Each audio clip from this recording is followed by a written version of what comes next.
mesajın, iller sonra verdi cevabın. Deyir ki evliyemey yarım, canım ağrır yetim. Ona yazdığım son mesajın, iller sonra verdi cevabın. Deyir ki evliyemey yarım, canım ağrır yetim.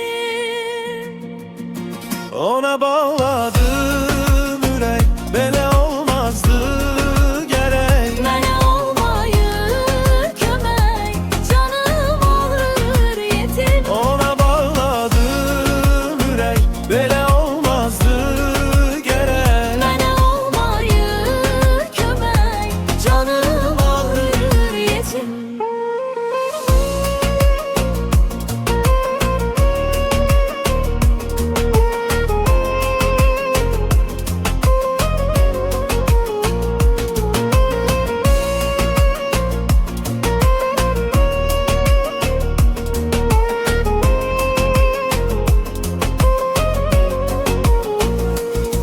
Həkimlər deyir xəstəsən, vaxtı son həddəsən.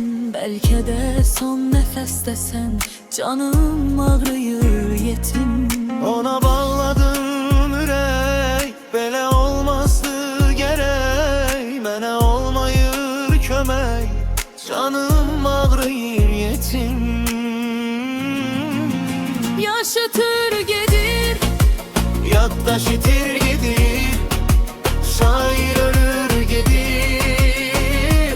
Canım ağrıyır yetim. Ona bağladım yürek, böyle olmazdı gerek. mənə olmayır kömək. Canım ağrıyır yetim.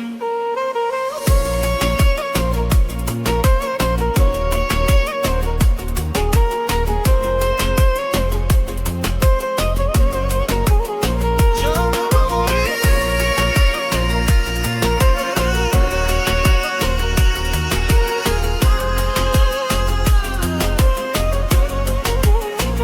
Ona bağladım yürek, Belə olmazdı gərək. mənə olmayır kömək. Canım ağrıyır yetim. Ona bağladım